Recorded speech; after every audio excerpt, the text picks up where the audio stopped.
সমাজ পুত্র সন্তান চাই, পরিবার পুত্র সন্তান চাই, পিতা পুত্র সন্তান চাই, এমনকি নারী সেও পুত্র সন্তান চাই। কিন্তু যে নারীর গর্ভে পুরুষের জন্ম সেই নারীকেই আমরা কেউ চাই না। গর্ভধারণের 2 সপ্তাহ না পেরোতেই অধিকাংশ দম্পতি এবং পরিবারের একটি কমন প্রশ্ন, ছেলে হবে নাকি মেয়ে হবে।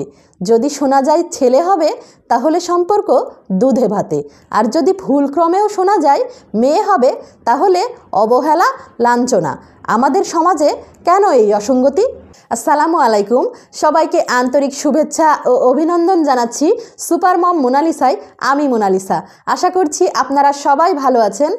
গর্ভবতী নারীর গর্ভে ছেলে সন্তান থাকলে ডাক্তার ও নার্স আল্ট্রাসনোগ্রাম করানোর পরে অত্যন্ত খুশি হয়ে সেই সংবাদটি রোগীর পরিবারের সদস্যদের জানায়। আর মেয়ে সন্তান গর্ভে থাকলে কিছু বলতে চান না। তার মানে আমাদের দেশের ডাক্তার ও নার্স দীর্ঘদিনের অভিজ্ঞতায় এটা বোঝেন যে ছেলে সন্তান হওয়ার খবর দিলে মানুষ খুশি হয়, আর মেয়ে হওয়ার খবর জানালে গর্ভবতী মায়ের ওপরে নানা রকম নিপীড়ন হতে পারে। মনে করা হয় ছেলেরা হলো বংশের প্রদীপ, বংশের বাতি, যা যুগ যুগ ধরে জ্বলতে থাকে। আমাদের সমাজের অধিকাংশ মানুষ ছেলে সন্তান চায়, মেয়ে সন্তান অনাকাঙ্ক্ষিত। কারণ পুরুষ মানেই পরিবার ও সমাজের কর্তা, আর পুরুষের কর্তৃত্ব প্রভুত্বকে মান্য করে নারী। সামাজিক রীতি অনুসারে মেয়েরা বিয়ে করে অন্য একটি পরিবারে চলে যায়। সমাজের সকল অসঙ্গতি মেনে নিয়ে সংসার করে নারী, আর ছেলে সন্তান পরিবারের হাল ধরে, সম্পত্তির উত্তরাধিকার হয়, বৃদ্ধ বাবা মাকে দেখে। এই ধরনের চিন্তার ভিত্তিতেই সমাজে নারী ও পুরুষের অবস্থান। কম বেশি একটি চিন্তা অধিকাংশের মধ্যেই আছে, বৃদ্ধ বয়সে বাবা মাকে দেখবে ছেলে, এজন্য ছেলে সন্তান বেশি কাঙ্ক্ষিত। এই চিন্তার প্রেক্ষিতে 2টি যুক্তি দাঁড় করানো যায়। যেমন, সব ছেলে কি বৃদ্ধ বয়সে বাবা মাকে দেখেন? তাহলে দেশে এতগুলো বৃদ্ধাশ্রমে কারা থাকে? বাবা মায়ের দায়িত্ব ছেলে নিতে পারলে মেয়ে পারবে না কেন? বর্তমান বাস্তবতায় দেখা যায় মেয়েরা এখন অনেক বেশি শিক্ষা লাভ করছে এবং বিভিন্ন পেশায় যুক্ত হচ্ছে।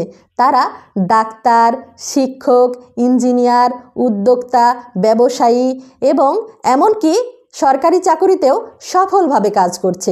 এর ফলে তারা একদিকে পরিবারকে আর্থিকভাবে সমর্থন করতে পারছে, আবার অন্যদিকে পরিবারের সম্মানও বৃদ্ধি করছে। 21 শতকে এসেও অনেকেই কন্যা সন্তান জন্ম দেওয়ার জন্য নারীকেই দায়ী করে থাকেন, কিন্তু কন্যা সন্তান জন্ম দেওয়ার জন্য নারী কোনোভাবেই দায়ী নয়। যদি তার দায় নিতেই হয় তবে সে দায় পুরুষকেই নিতে হবে।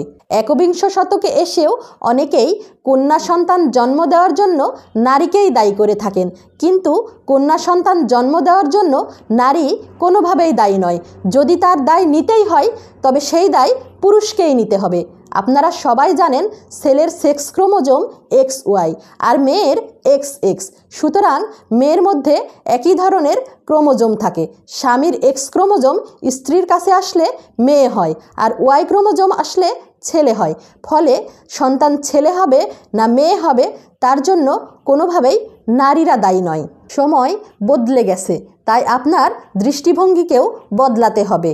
তাই ছেলে মেয়ে যাই হোক তাদেরকে সুশিক্ষিত করে তুলুন, ধর্মীয় শিক্ষায় শিক্ষাদান করুন।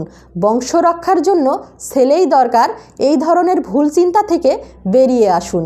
সবাই ভালো থাকবেন, সুস্থ থাকবেন, নিরাপদে থাকবেন। কথা হবে সামনের ভিডিওতে নতুন কোনো বিষয় নিয়ে। আল্লাহ হাফেজ।